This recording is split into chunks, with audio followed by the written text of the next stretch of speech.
can't you take a joke? Well, it was your idea. Oh, just 'cause I'm dumb, you know, you don't have to be. I was on my way to look for you. Give you the serial numbers. Thank you. I think I'll be able to use these in a few days. Things are developing. Doesn't the whole town know about Joe Evans being murdered? And doesn't that eliminate your best lead? Well, the best, but not the last. I have some new angles.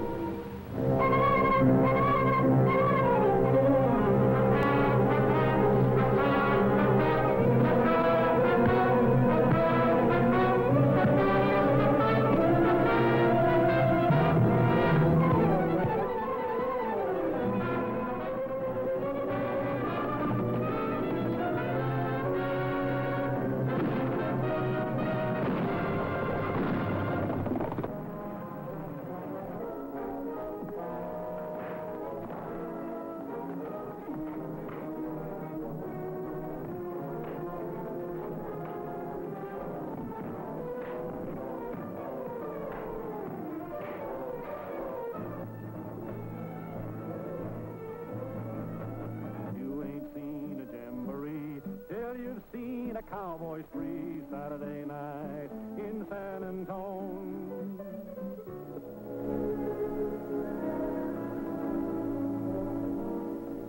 My friend Prince Emile is going to make a presentation of 5 pure white Aravanian horses. Really? To whom? That's a big secret. You'll see. This is Department H7, Washington. Barrow speaking. Greg Sanders reporting. The hot car case is wound up. We located the headquarters of the outfit today. Do you know a man named George Pierce? Yes, very well. He owns a high-class nightclub out in the suburbs and also has a ranch estate in the valley. A certain Prince Hamil is going to visit him. Hamil owns a fortune in red pearls. They were not found when he went through the customs, but we have a definite tip that he brought them with him. It's your job to find them.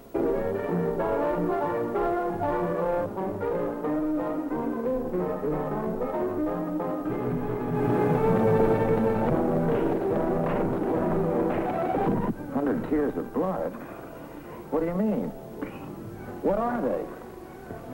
Tell those to whom horses were given, there is curse on them.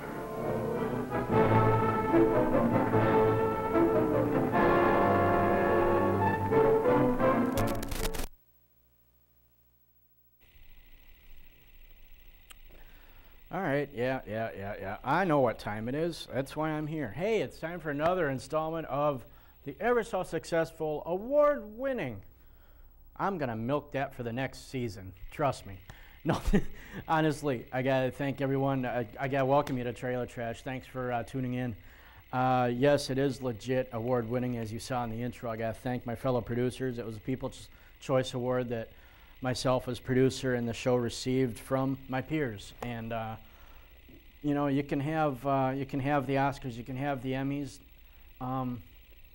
This means more, just knowing that your fellow producers think that highly of, if not all of, some of your stuff and what you're doing. Thank you. But off of my soapbox, I have to thank them because they're busting their butts too, to not only entertain but to inform and educate you guys through public access. And they're taking off their own time to do this. So I'll go into that spiel later about public access. But we're going to get back on track with Trailer Trash. And we're going to start out this block this particular week around with roadshow rarities.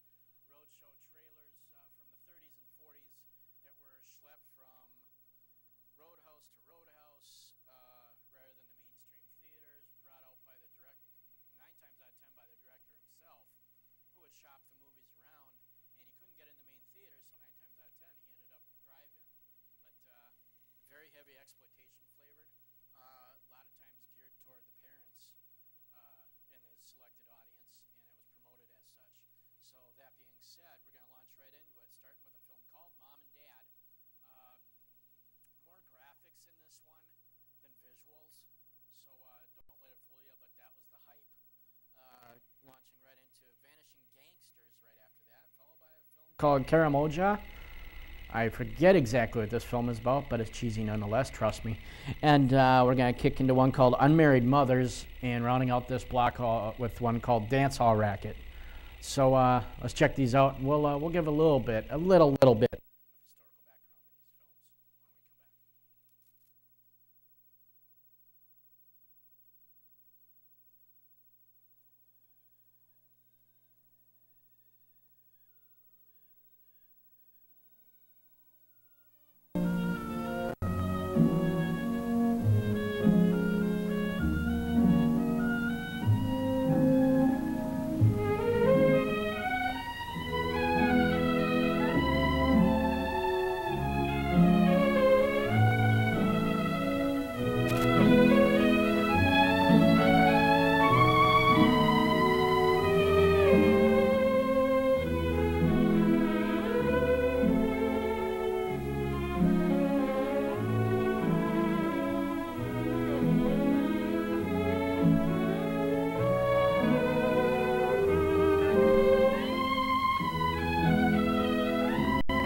Oh, you American mothers, with your bridge parties and beauty shops and your silly flirtations, wasting your lives and neglecting your duties, letting your children run wild for lack of sensible parental supervision.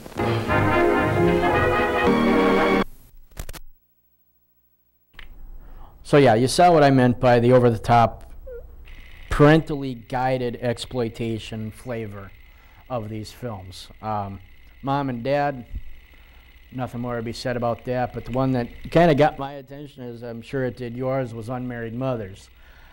And of course, it was always the teenagers. You know, it was always the teenagers that were doing everything wrong. You know, adults are still pointing their fingers even today. It's always the teenagers. The adults never did anything wrong, but boy, if they could see some of the parties that Mom and Dad were having, they'd think a little bit differently. So Unmarried Mothers, I'm not going to say anything. I'm just going to let it go, and that's my 2 cents on that entire block. So therefore, we're going to take a break, and I'm going to come back with something just a little bit scarier. I'm going to come back with my Shiver and Shudder block, classic, not so classic. I'm looking at my list this week. Not so classic horror films of the 50s and 60s that got any and all of their success at the American Drive-In. So stay tuned for that. Go get yourself a bite, and we'll be right back.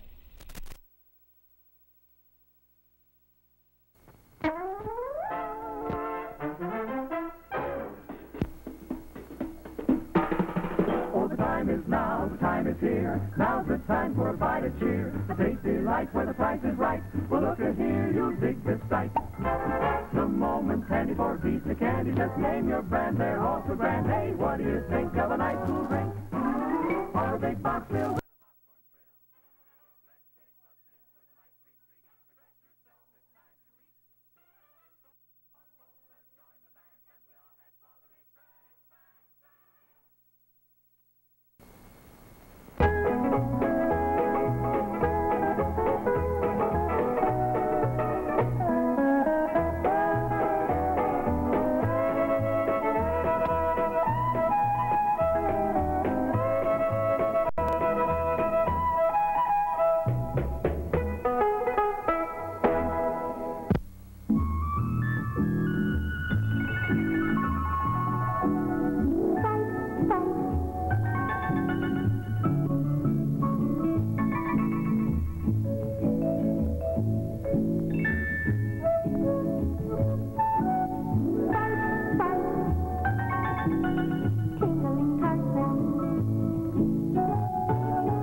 All right, welcome back to Scotty J's Trailer Trash. Okay, I said I was going to get on the soapbox about public access. I'll make it as brief as I can.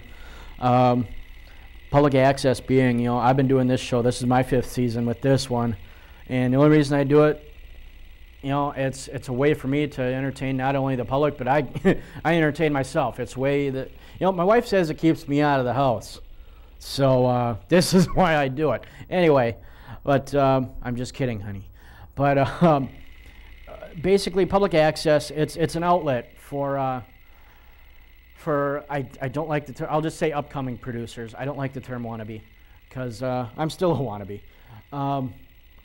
Upcoming producers that want to inform, educate, and entertain the general viewing public, and the use of public access that you can't do on mainstream television. They won't, half the stuff that's on public access, trust me, this one included, you won't see anywhere near mainstream television.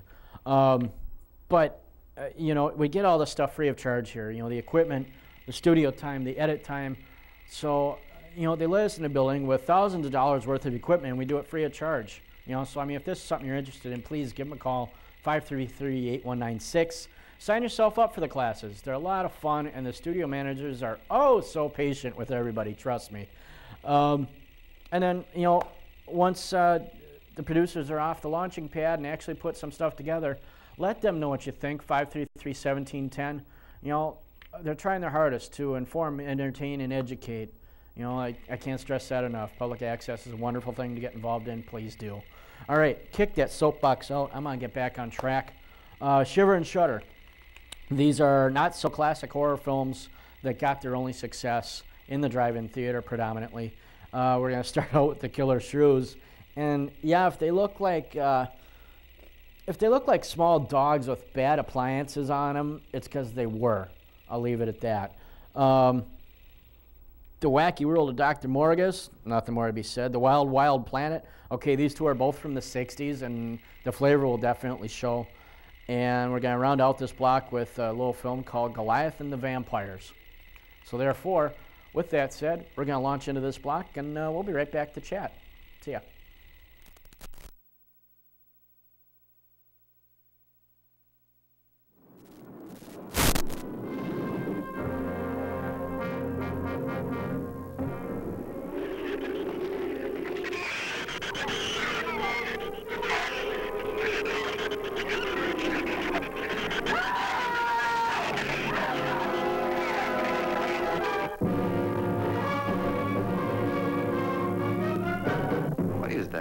It's a Sorex cericidae. Looks like a small rat. Shrews as small as rats, perfect for scientific experiments, until they began to grow and grow into things. They must eat 3 times their own weight in food every 24 hours or starve. There are 200 or 300 giant shrews out there. Monsters weighing between 50 and 100 pounds. That's as big as a full-grown wolf. Blood-curdling, horrifyingly poisonous monsters. It was the livestock. The shrews got into the barn. The wildest of flesh eaters, threatening all mankind. Your flesh will crawl with fear at their nearness. The shrews were out there. I couldn't take a chance.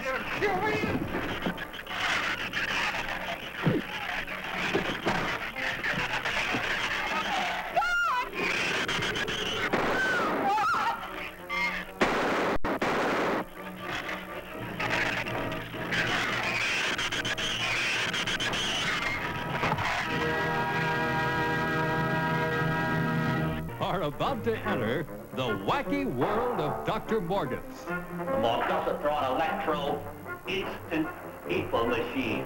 A creation long awaited by the masterminds of science. And I, Morgus the Magnificent, humbly offer it to the betterment of mankind. Starring Sid Noel as Dr. Morgus. Co-starring Dan Barton, the reporter. Gene Tesloff, the new Mata Hari.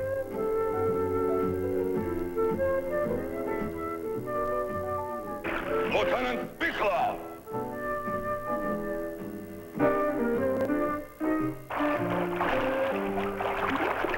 What do you want, Chief Bruno? Lieutenant Bichler, you will make yourself presentable and report to me in the courtyard immediately. We can actually dehydrate a living human being into powder and then bring him back to life again. Take me to him.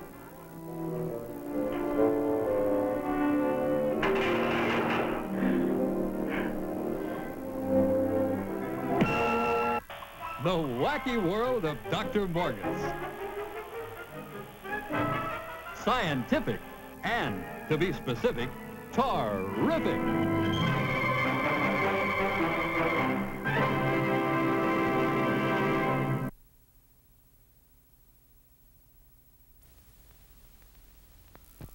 Is the world of the future. One step beyond your wildest imagination and your strangest dreams, where science has gone berserk with grotesque experiments in the ungodly art of flesh fusion.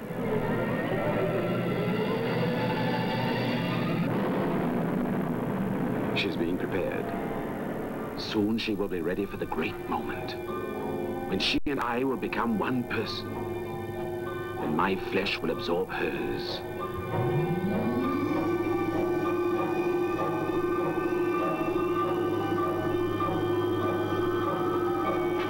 The fusion of male and female. Living humans drained of imperfections and grafted together to form a new and terrifying race. The incredible bi-sapien race of the wild, wild planet, where the slightest error becomes the mutilated refuse of mankind, where success is a super being. A man-made race of automatons programmed to overpower man himself.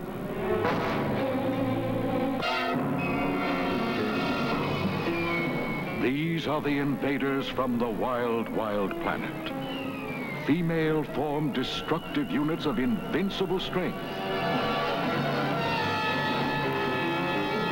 And the awesome ability to disappear into thin air.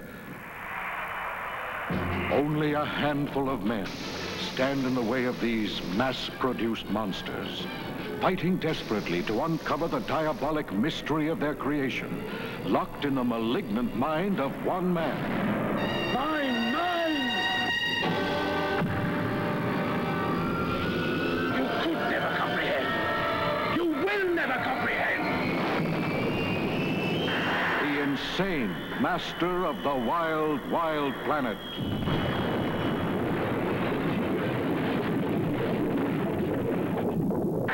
Excitement blows you into a world of madness. Danger engulfs you in a flood of cold fear. And terror catapults you through a galaxy of horrors. This is the wild, wild planet.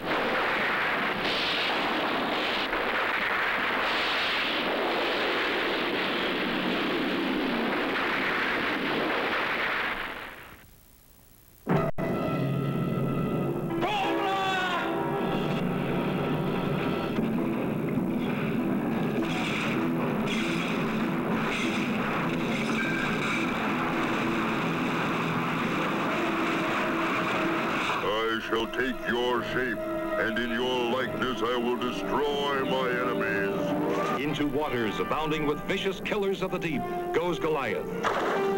Men die by the cruelest of executions. A beautiful woman is the devil's own temptress, exploiting the young and innocent.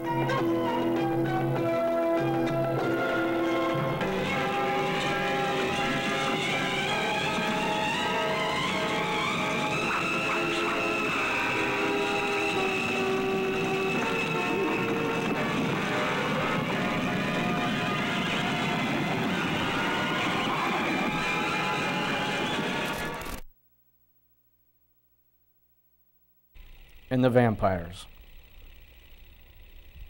Nope, not even gonna discuss it. The Wild Wild Planet.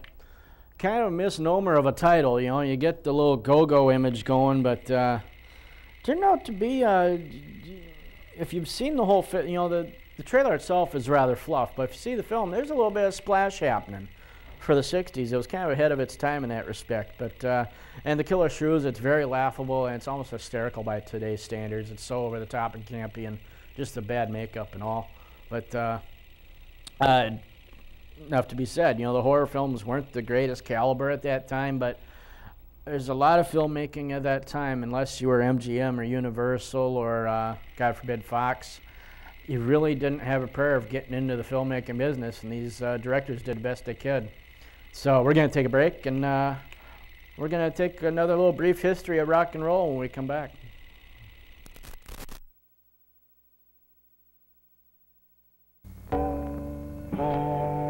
All aboard the Snack Bar Special for Coca-Cola, peanuts, hot dogs, ice cream, candy. That's the Snack Bar Special for Coca-Cola, peanuts.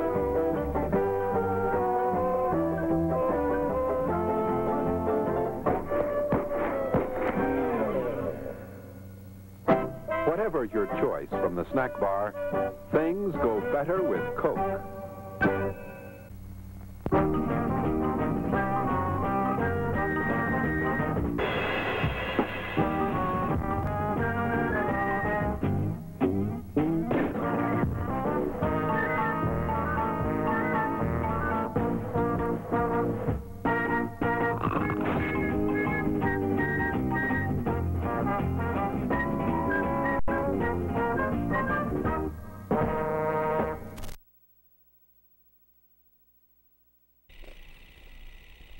Okay, so this last block that we've been doing on Trailer Trash week after week here now for this fifth season, I like to call Rock and Roll Rumble. The reason being, I'm kind of doing, you've seen over past years of Trailer Trash, you know, I've shown the Beach films, I've shown Elvis films, and, you know, general teenage rock and roll films, a lot of, you know, the Jan and Dean, the Beach Boys, the Frankie Nunettes, you know, on and on and on, the Gidgets.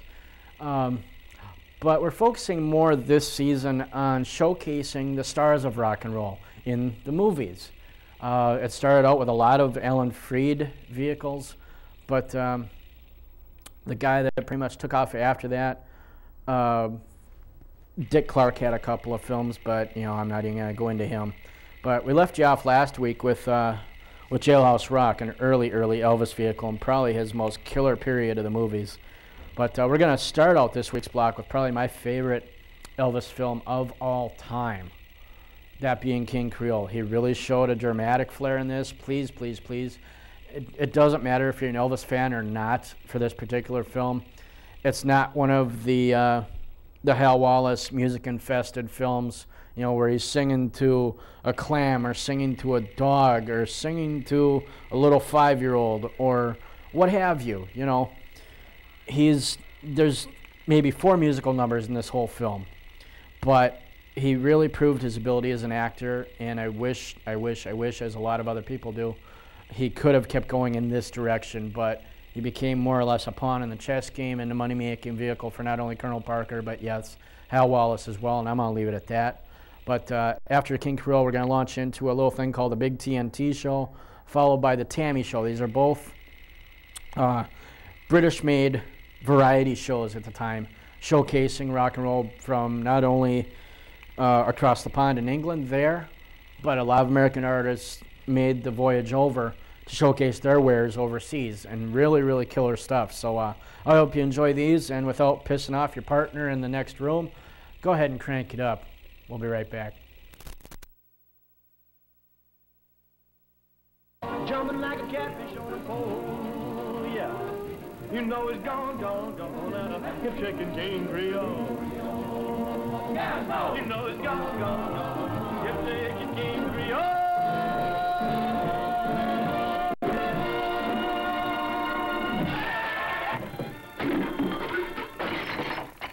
You're a pretty fancy performer, ain't you, kid? Now you know what I do for an encore.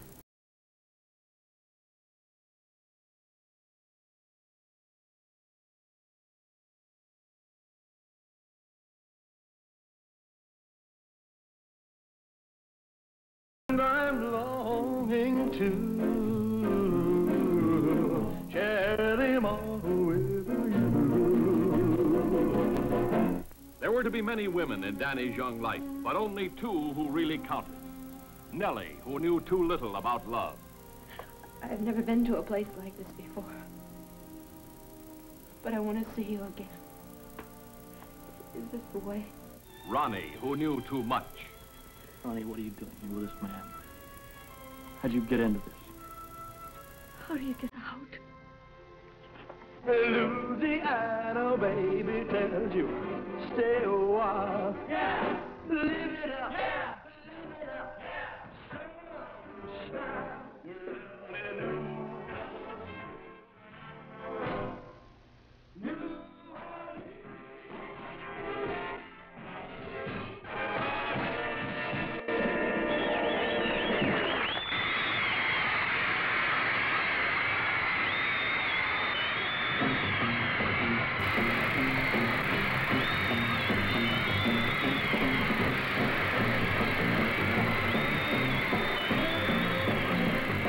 This is the night. This is the greatest lineup of musical talent in the biggest bash in showbiz history. Roger Miller, Joan Baez, David McCallum, Petula Clark, Ray Charles and his band, The Byrds, The Lovin' Spoonful, Donovan, Ike and Tina Turner, Bo Diddley, The Ronettes.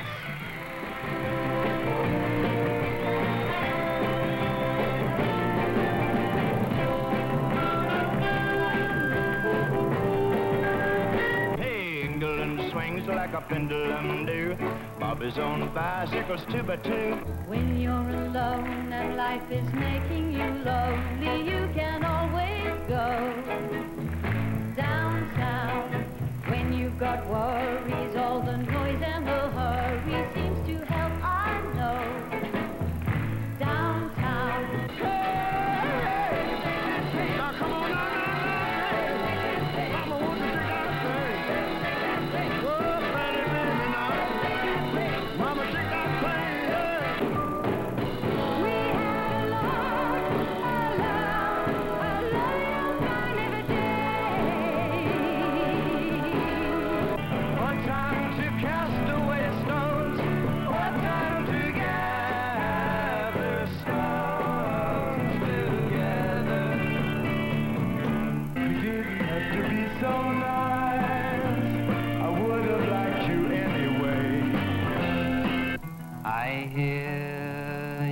twice the strain, and there it is again.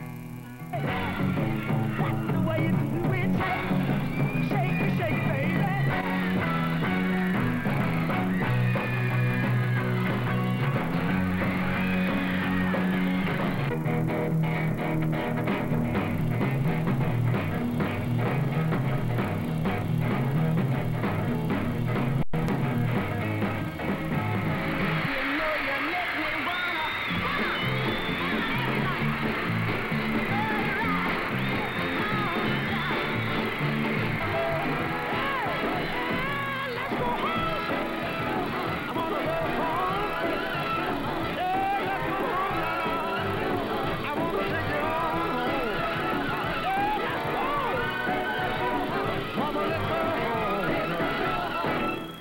Man, it's out of sight.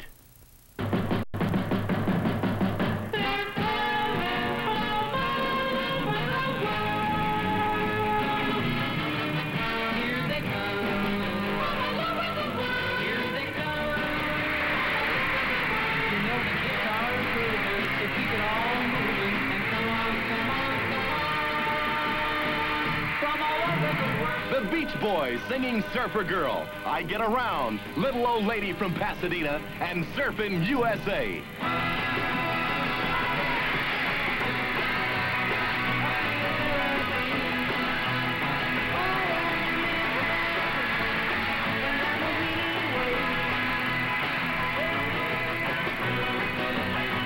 Surfin' USA.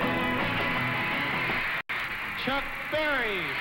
The swinging singer doing Johnny Be Good. His latest hit, plus the greatest, Maybelline. Oh, Maybelline!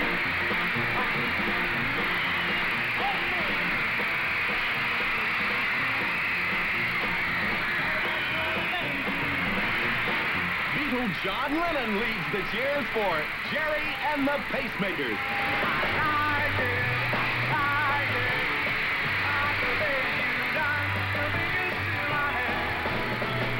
Leslie Gore will send you with You Don't Own Me. Hello, young lovers, and the biggest hit of her career.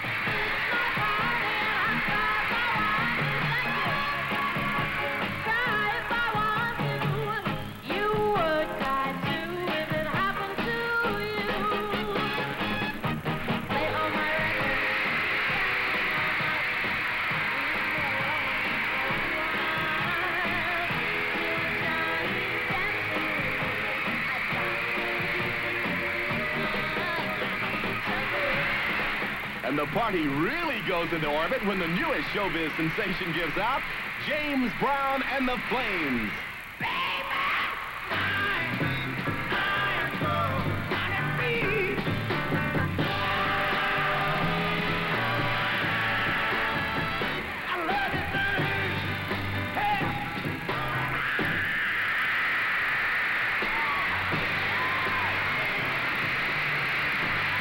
The greatest of the great, including such kings of rock entertainment as... Here they come. Here they come. You know the guitar's grooving, so keep it all moving, and come on, come on, come on. And today's hottest exponents of the Mercy Beat from England, the Rolling Stones.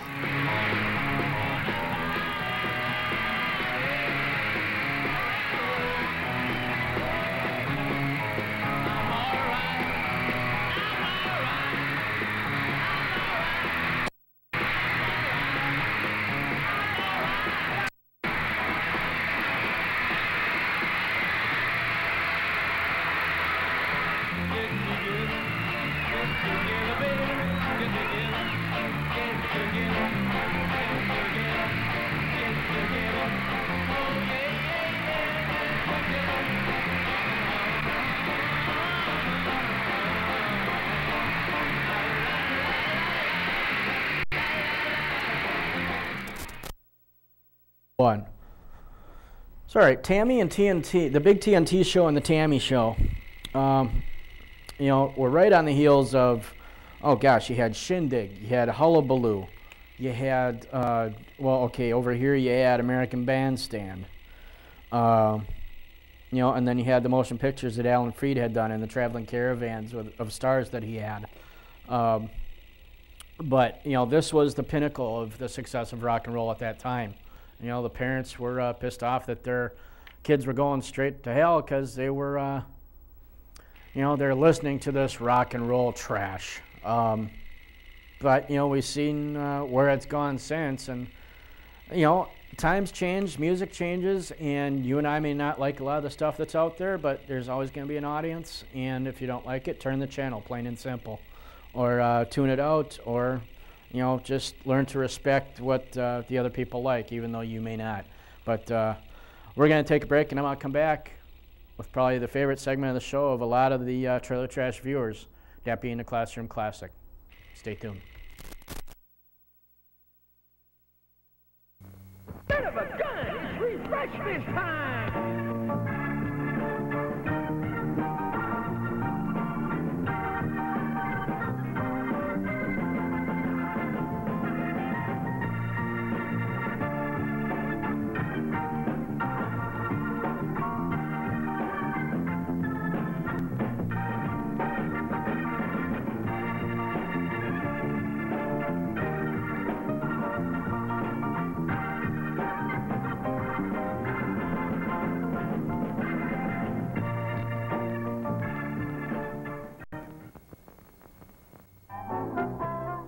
When Ohio's first drive-in theater opened in 1939, Ohio Steak and Barbecue was already in business, serving their fine Temp-Taste brand meats.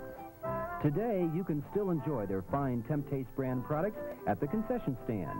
That's right. In addition to soft drinks, popcorn, and candy, you can also enjoy hot dogs, hamburgers, French fries, and Temp-Taste barbecue. So, no matter what you've got a taste for, we've got it at the concession stand. And now, during intermission, is the time to enjoy it. Our tender, flavorful hamburgers with golden brown, crispy French fries is an old American treat. Or try our juicy hot dogs that are cooked with infrared heat, so the flavor is never boiled or steamed out. Temp-Taste barbecue is an all-time favorite. Tasty morsels of beef bubbling in a tomatoey sauce.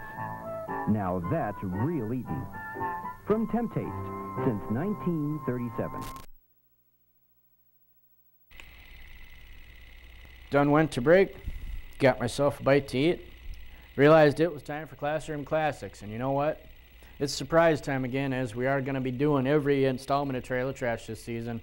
I'm just going to dig through the Classroom Classics files. I'm going to dig one out that fits the length of the remainder of this godforsaken show, and we're just going to subject you to this and end the show with Classroom Classics, as we will for every week now.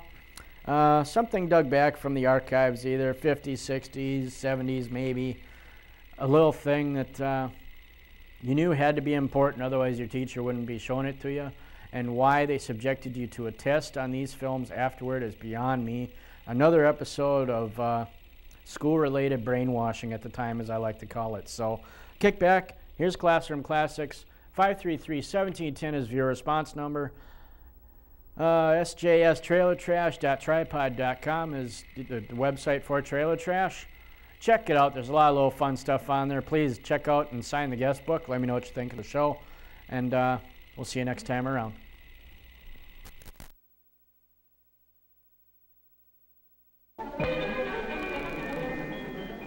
Safely to school.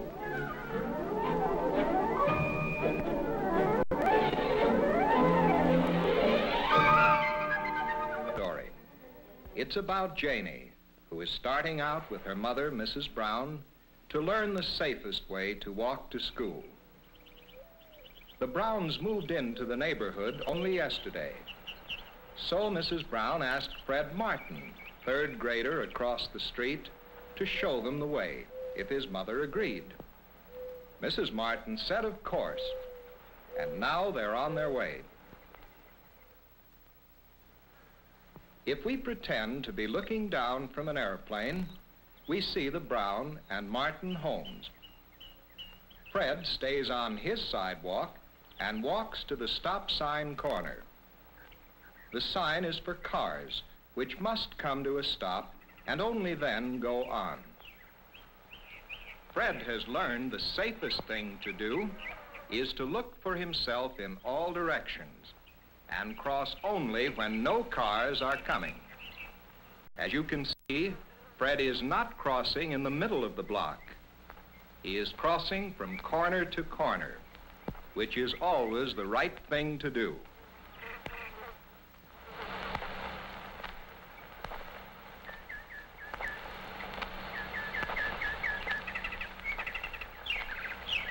On the next block, there are no sidewalks. Here, Fred walks facing traffic. The law is that people on foot must face oncoming traffic so that they will be sure to see cars coming toward them. Fred, Janie, and Mrs. Brown walk single file to leave plenty of room for cars passing them. The drivers can see them from a block away, since they are wearing light-colored clothing.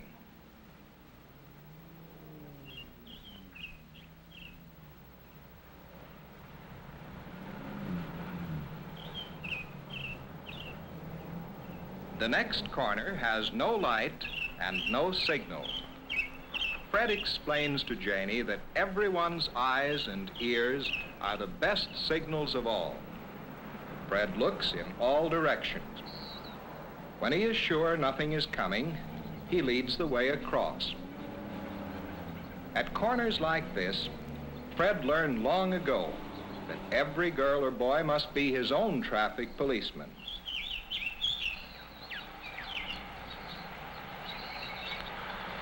Danger, a hidden driveway. Fred shows what to do. Stop and look, and then go. Play it safe every time. Just as dangerous is the alley in the next block. Mrs. Brown and Janie followed Fred's caution. They stopped, looked, and then went across. The alley is almost as wide as a street.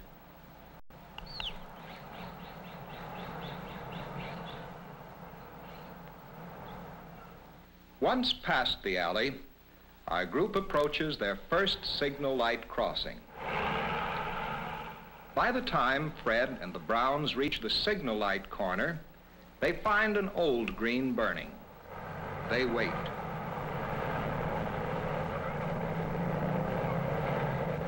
Fred explains to Janie why the green is called an old green. It has been shining for quite a few seconds and must change very soon without giving time for a safe crossing. Then will come a short yellow and the red light.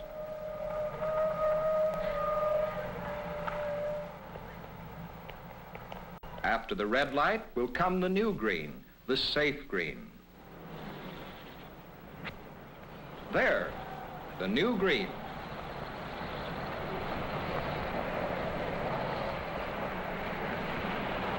The three go on. One car is stopped for the light. Here, Fred and his friends pause to make sure no other car is coming in the next lane. When there are more than 2 lanes, Fred knows it is always wise to stop and look down each lane. Fred tells Mrs. Brown and Janie their walk is almost over. Across the busy main street is the school. Here, all school children must cross only when the crossing guard directs the way. The guard can be an officer in uniform. He can be an older student, usually wearing an armband. Or in this neighborhood, an older person, sometimes a woman, sometimes a man. The crossing guard carries a stop sign. When he is sure all cars have stopped, he signals for the waiting children to walk across with him. Boys and girls who have ridden bicycles push their bikes across.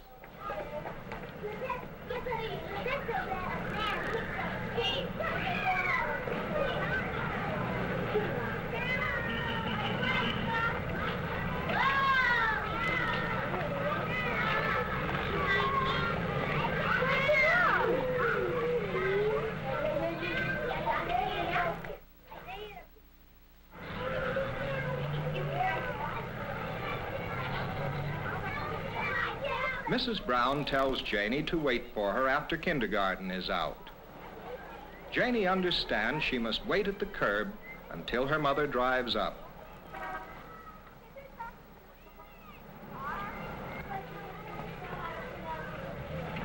When the kindergarten children leave, Janie walks to the curb. She waits until her mother brings the car to a stop.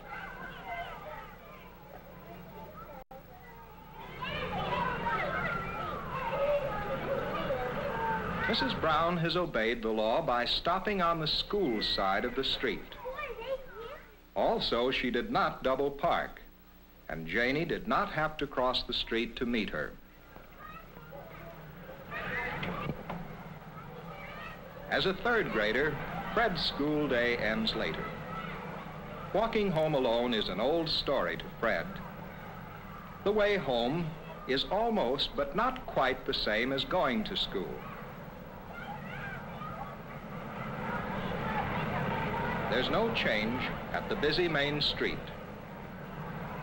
With other boys and girls waiting to cross, Fred watches while the guard makes sure it is safe to go.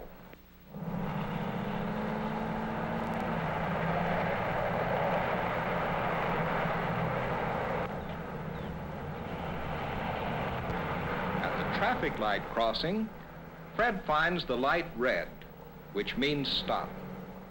He waits for the light to change to a new green.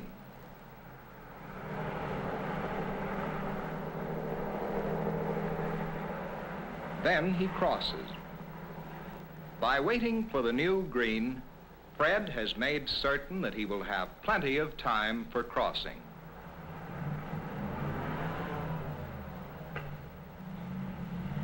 Fred now comes to the street with no sidewalk. Going to school, Fred, Mrs. Brown, and Janie walked single file facing traffic. No matter which way you are going, you must always face traffic if there is no sidewalk. This afternoon, going home, Fred walks on the other side of the street. He can see the drivers of cars coming toward him, and they can see Fred.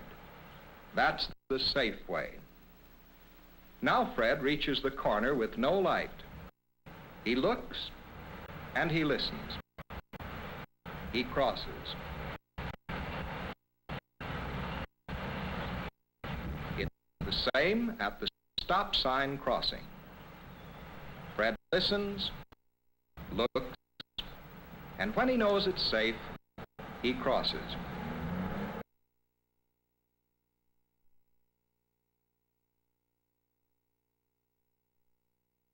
When Fred was learning how to walk safely, his father used to say, "Let your eyes and ears be your traffic policemen."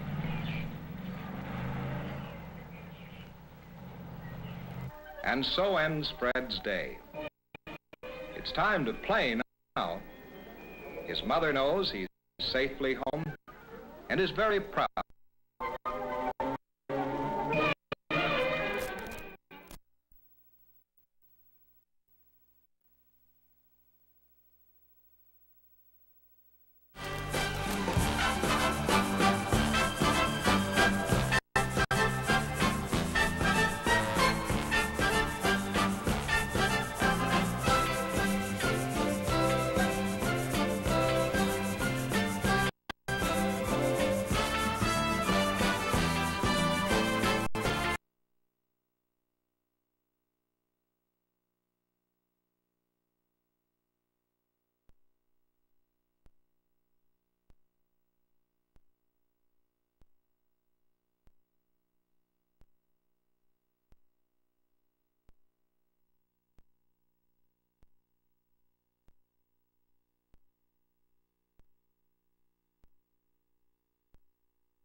our snack bar and treat yourself to some delicious Castleberry's pit-cooked barbecue sandwiches.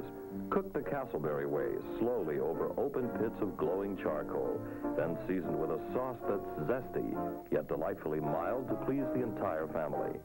Also at the snack bar, you'll find popcorn and soft drinks and candy and French fries to go with your Castleberry's barbecue sandwiches. There's plenty of time before the movie starts, so visit our snack bar right now for Castleberry's pit-cooked barbecue sandwiches.